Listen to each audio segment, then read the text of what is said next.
কারাগারে বন্দী থাকা পাকিস্তানের সাবেক প্রধানমন্ত্রী ইমরান খানের সঙ্গে দেখা করতে দেওয়া হচ্ছে না দলীয় নেতা, এমনকি তার পরিবারের সদস্যদেরকেও।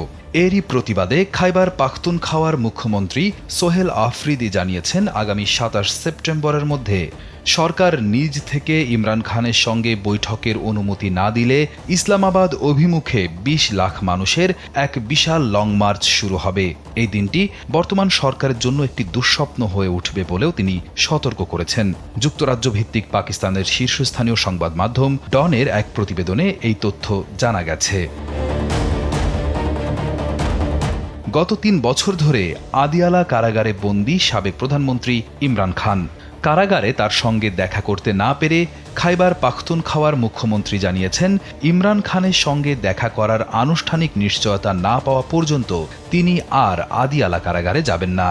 সাধারণ মানুষের করের টাকায় চলা প্রধানমন্ত্রীর কার্যালয় সহ অন্যান্য গুরুত্বপূর্ণ সরকারি দপ্তরগুলো 5+ স্টার রেটিং প্রাপ্ত দেশের সর্বোচ্চ বিদ্যুৎ সাশ্রয়ী ওয়ালটন এসি স্মার্ট কমফোর্ট এখন নেক্সট লেভেলে অকার্যকর হয়ে পড়েছে দাবি করে তিনি সেগুলো অবিলম্বে বন্ধ করে দেওয়ার আহ্বান জানিয়েছেন।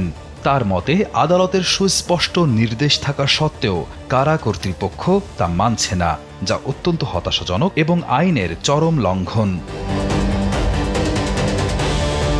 ইতোমধ্যেই এই ঘটনার জের ধরে পাকিস্তানের রাজনৈতিক দল তেহরিক-ই-ইনসাফ কর্মীরা দেশ জুড়ে সড়ক অবরোধ এবং বিক্ষোভ কর্মসূচি শুরু করেছেন। ইন্ডিয়া টুডের এক সাম্প্রতিক প্রতিবেদন অনুযায়ী ইমরান খানের শারীরিক অবস্থা নিয়ে বিভিন্ন গুজব ছড়ানোর পর তরুণ সমাজের মধ্যে চরম ক্ষোভের সৃষ্টি হয়েছে। পিটিআই নেতাদের মতে, পাকিস্তানের তরুণদের এই ক্ষোভের আগুন হয়তো আর নিয়ন্ত্রণ করা সম্ভব হবে না। দলের নেতাকর্মীরা জাতীয় ও দলীয় পতাকা হাতে রাজপথে নামার প্রস্তুতি নিচ্ছেন। দলের পক্ষ থেকে জানানো হয়েছে, যিনি পাকিস্তানের এবং পিটিআই এর পতাকা বহন করবেন তাকেই ইমরান খানের সমর্থক হিসেবে গণ্য করা হবে। আন্তর্জাতিক গণমাধ্যমগুলো এই পরিস্থিতি গভীরভাবে পর্যবেক্ষণ করছে। ভারতের গণমাধ্যম দ্য ইকোনমিক টাইমসের প্রতিবেদন অনুযায়ী পিটিআই নেতারা হুঁশিয়ারি দিয়েছেন, ইমরান খানের সাথে সাক্ষাতের অনুমতি না দেওয়া হলে দেশব্যাপী এই আন্দোলন আরও তীব্র আকার ধারণ করবে। অন্যদিকে পাকিস্তানের শীর্ষস্থানীয় সংবাদ মাধ্যম ডনের প্রতিবেদন বলছে, সাধারণ মানুষ এবং শ্রমিক শ্রেণী মনে করছে দেশের সার্বিক অবস্থা মোটেও সঠিক পথে এগোচ্ছে না।